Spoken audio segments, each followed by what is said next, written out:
Hi there. Since we had some questions about the three-quarter view the other day, using the Loomis method, I thought I would make a video demo for you, and hopefully that will help you answer some questions.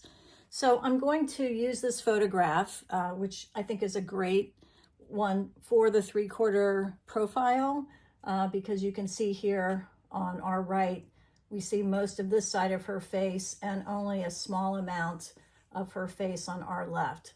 So what I'm going to do just to get things started is figure out how large I'm going to make. I want to kind of keep it about the same size as the photograph. So I'm going to also sort of think about where that circle of the Loomis is going to be.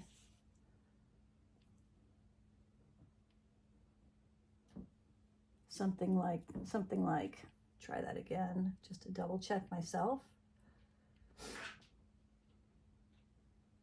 Okay, I'll put a mark there. So my circle is going to be about here, and take your time and really try to get a good shape drawn that will set you up for success down the road. I'm making my lines pretty dark just so that they're easily visible to you. Normally, as I said, I would be using a 2H pencil at this stage. Right now I'm using an F pencil.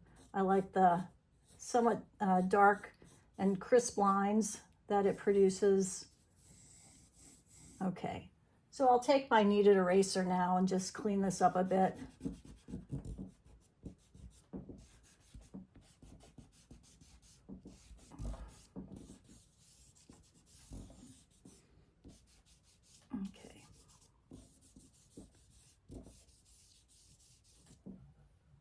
All right, and now I want to consider the ellipse that will indicate the side plane of her face. So I'm going to put that here.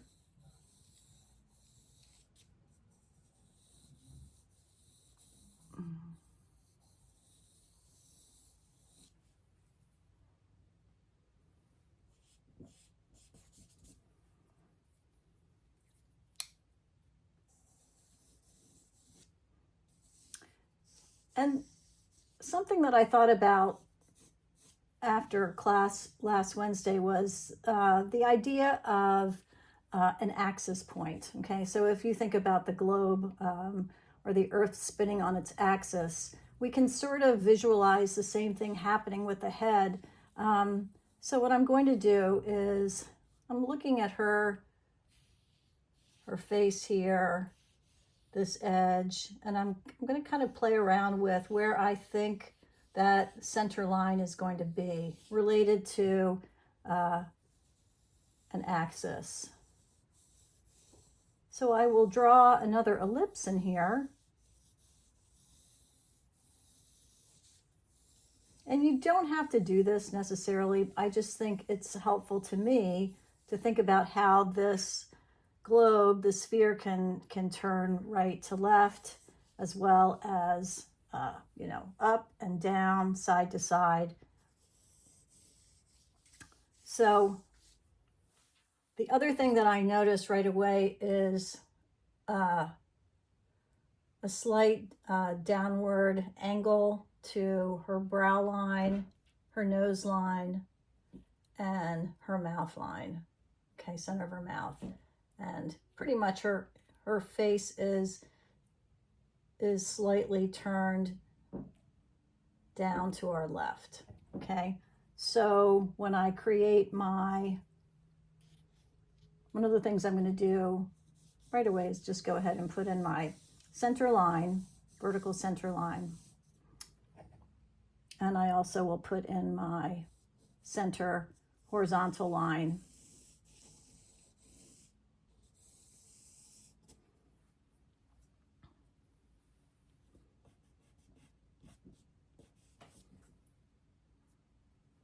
Now, if I make a mark here and here, and then here and here, I know that this is going to be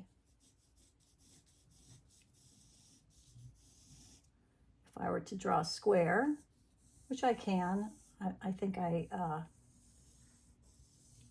don't really have to do that because my square is going to end up somewhere over here, and that's going to be not even, you know, part of the face at that point because of the turn of her head. So that to me right now helps me see that I have my top of the hairline, the brow line, bottom of the nose, and then I'll take that measurement, make sure those are the same.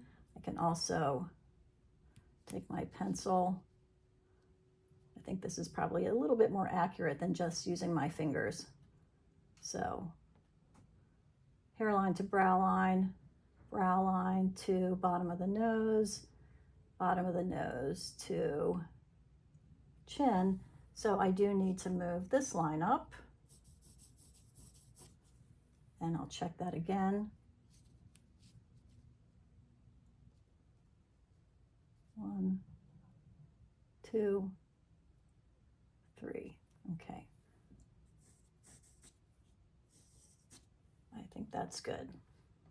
Okay. So now I've got my landmarks placed where I'm going to start developing the features.